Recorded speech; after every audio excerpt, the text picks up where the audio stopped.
Ready to ride into the future? Today we're unboxing the Vicrez Fulmo, a sleek foldable electric scooter built for speed, style, and serious performance. With a top speed of 26 miles per hour, this beast is designed for both daily commutes and weekend thrills. In this video, we'll take a first look at what's inside the box, walk you through the simple setup process, and get this powerful ride road ready in just minutes. Let's get started and see what makes the Vicrez Fulmo a game changer in electric mobility. What's up guys, it's Seth here, and today we're going to be doing an unboxing video. And as you guys can see, what I have in front of me is one of our new electric scooters that we have up on the Vicrez website right now. This is VES101. We also have 102 and 103. 102 is our middle range model and 103 is our highest range model. Now, as for this one, let's go ahead and open it up and give you guys your first look. Now, there is two boxes inside here.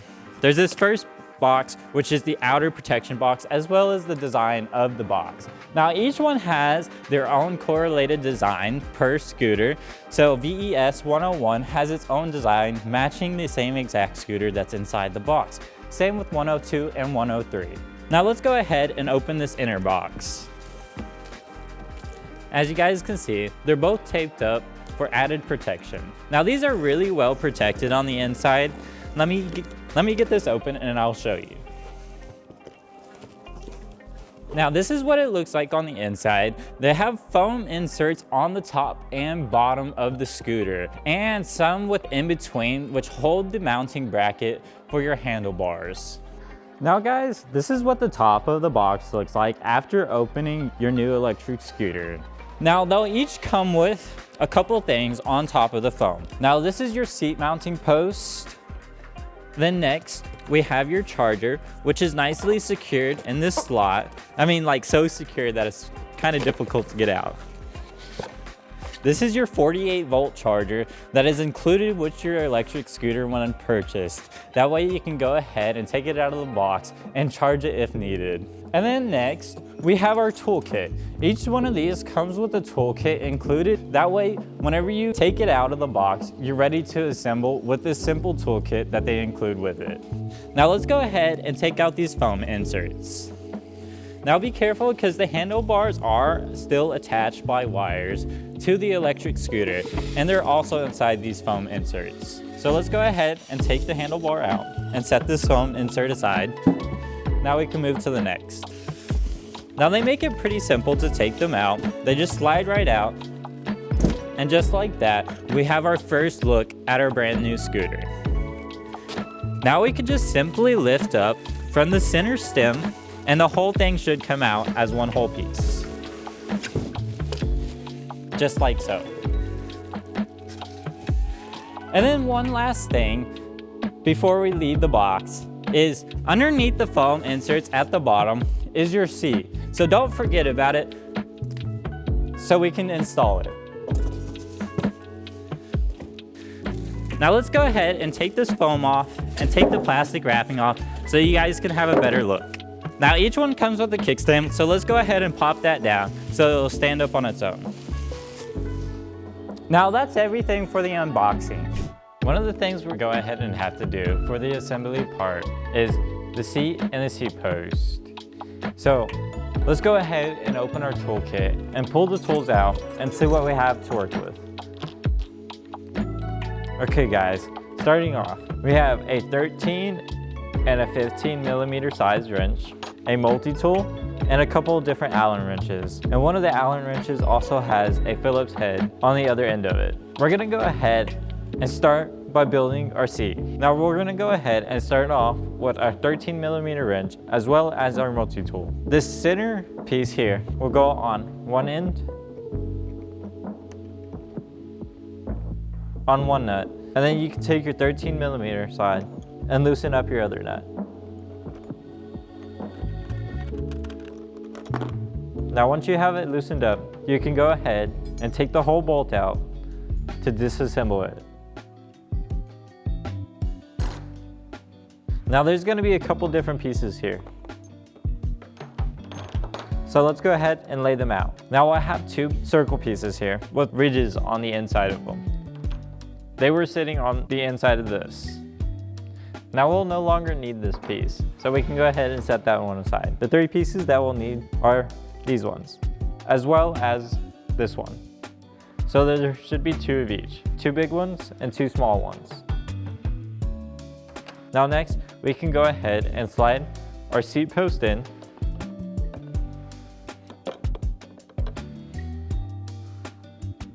And then next, we want to have 1 small and then 1 big. And then they should clasp the inside of the metal, like so. Then we can simply slide our seat post on. 1 big.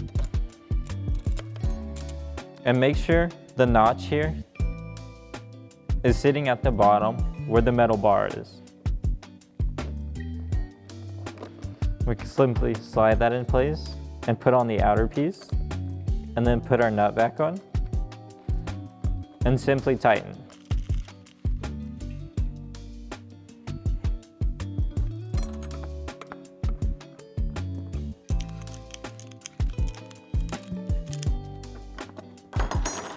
And just like that, your seat is assembled. And now guys, you can have this facing on the front or backwards, depending on your liking. That way, you can fold it. And now that it's tightened, this little lever here is for whenever the folding mechanism. That way you can fold the seat whenever you put it into storage mode. Okay, so now that we have our seat put together, we can go ahead and move on to our handlebars. Now this bracket here, we'll need to go ahead and loosen it up and take it all the way off so we can insert the handlebars. And then we can go ahead and reinstall the bracket and tighten it down.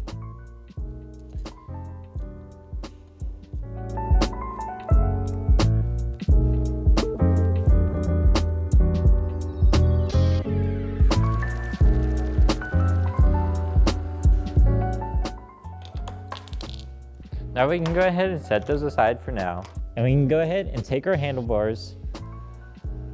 And as you guys can see there's a couple lines as well as what size the handlebars are in the middle. Now, there's also a couple plus signs and negative signs along with numbers. Now, that's the degree of angle of which you can set your handlebars at.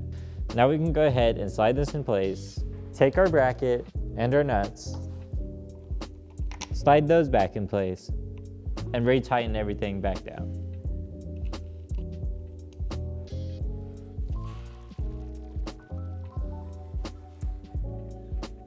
Now guys, for right now, I'm just gonna go ahead and get them snug and move on to the next one before torquing them down properly. And I'm also going to go in an X pattern when torquing them down to ensure even pressure on the handlebars.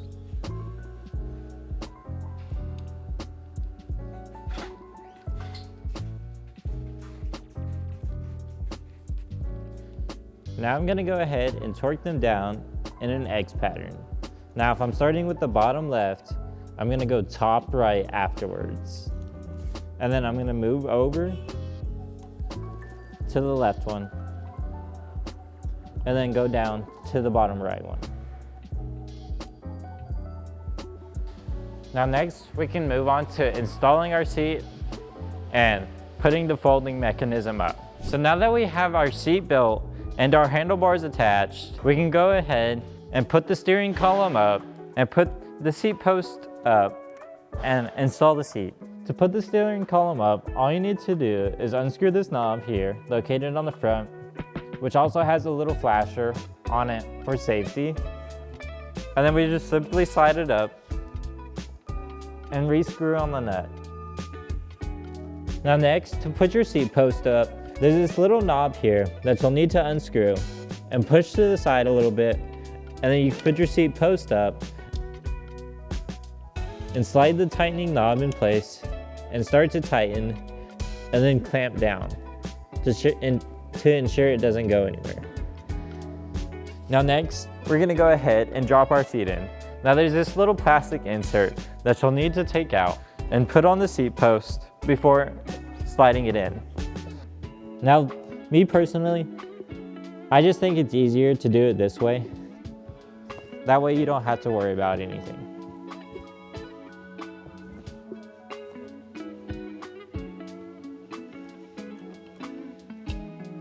Now, we can adjust our seat to the height we like it at, and then we can tighten everything down. And then clamp it into place. And just like that, you're pretty much done with the assembly. Now next, we have to go put air into the tires before we take off and start riding. Now guys, before we start riding, let's go ahead and make sure everything's tightened down, like our handlebars, and make sure we check our brakes to make sure they're working fine. And make sure none of our controls are moving, because whenever they come out of the box, they are kind of loose, like this one. So let's go ahead and tighten that now with our toolkit. Now with our toolkit, it should include a small Allen wrench, for which you can use to adjust your throttle, as well as your lights and your turn signals. Now, whenever you're adjusting these, you want to sit behind it and make sure it feels comfortable, and you can make sure you push down on the throttle all the way. And then once you have it adjusted correctly, you can go ahead and tighten it. And just like that, we have everything adjusted the way we would like it.